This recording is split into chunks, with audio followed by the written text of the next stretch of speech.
Hello, my name is Dr. Adam Strauss from Westwood-Mansfield Pediatric Associates, and I'm here to talk to you about picky eating in the toddler and school-aged child.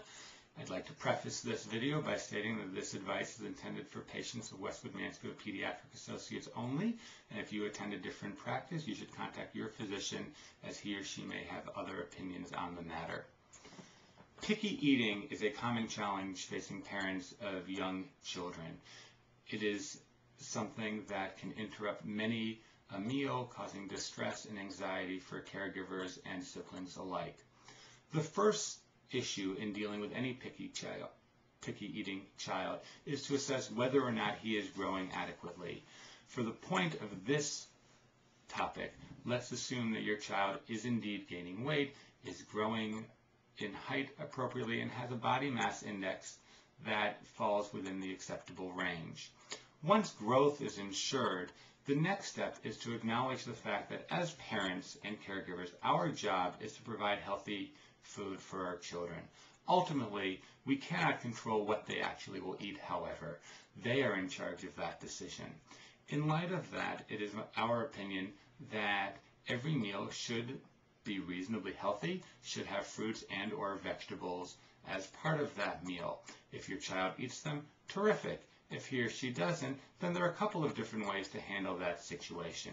The first way is never to force a child to clean their plate. Forcing a child to eat only creates negative associations with foods that they already aren't too keen on. It actually makes matters worse. A much healthier approach, and one that's going to have more success in the long run, is to encourage your child to try food. The long-term goal is you want your child to try food, as there is a significant amount of data that suggests that kids need to eat foods 20 or 30 times before they'll even agree to take a taste sometimes. They need to see food 20 to 30 times, and sometimes they need to eat them that many as well before they actually start to like something. So the goal is getting them to try the food, and the way you do that is by serving it and making it available.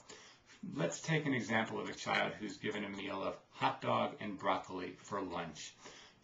If this child eats the hot dog and won't touch the broccoli and is still hungry and asking for more food, a very reasonable response for a parent to say is, why don't you try your broccoli? If you try your broccoli and you don't like it, you can have more food. If you don't try your broccoli, you're obviously not that hungry. And that's fine. I'm not upset about that. You don't have to try your broccoli. If you'd rather be all done, you can be all done. But if you're still hungry, you'll try it. If the child decides to try it at that point, you should praise them. Good for you for trying it. I'm proud of you. Did you like it? No? All right. I'm proud of you anyway. Here's another hot dog or a yogurt or some other acceptable food. If your child doesn't try it, it is perfectly okay. Maybe next time you'll try it, but you're obviously not that hungry. With an older child, it's sometimes important to give them more control over the making of the meal.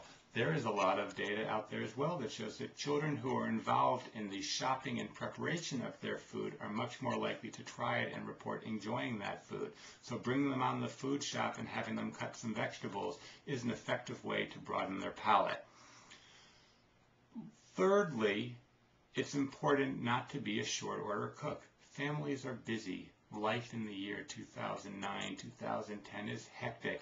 We can't be making 3 meals for each of our different kids. I will make 1 meal for my family. They can eat it or not. It is really okay with me. I do think it is very reasonable, however, again, especially with older children, to provide an alternative to them. For example, this is the dinner that I have made. If you try it and you don't like it, it is okay for you, child, to go and make yourself a sandwich or a bowl of cereal or an egg or something that is reasonably healthy and pre-agreed upon. I'm not making you another meal, however. If you want another meal, you can make it. At the end of the day, the goal is, again, to get kids trying more foods and taking more responsibility. Sometimes ways you can make kids try foods include doing a token reward system, and this can be for an individual or for a whole family of kids. Every time you try a new food, or every time you try a vegetable, you put a marble in the jar, and when you fill the jar, we will have a family movie night. Make it communal, make it comradeship, make it something that you can all work towards. Another approach is to have food challenges. Hey guys, tonight I'm cooking gazpacho and everyone's going to try it. Food challenge, make it a game, make it fun, keep it light. At the end of the day, there are some children who really don't eat many fruits or vegetables, who don't get a lot of color. They may benefit from taking a daily vitamin. There's certainly no harm in that. I hope you find this information useful. If you have any questions, please don't hesitate to call us. Good luck, have fun, and I hope it works out. It will in the end.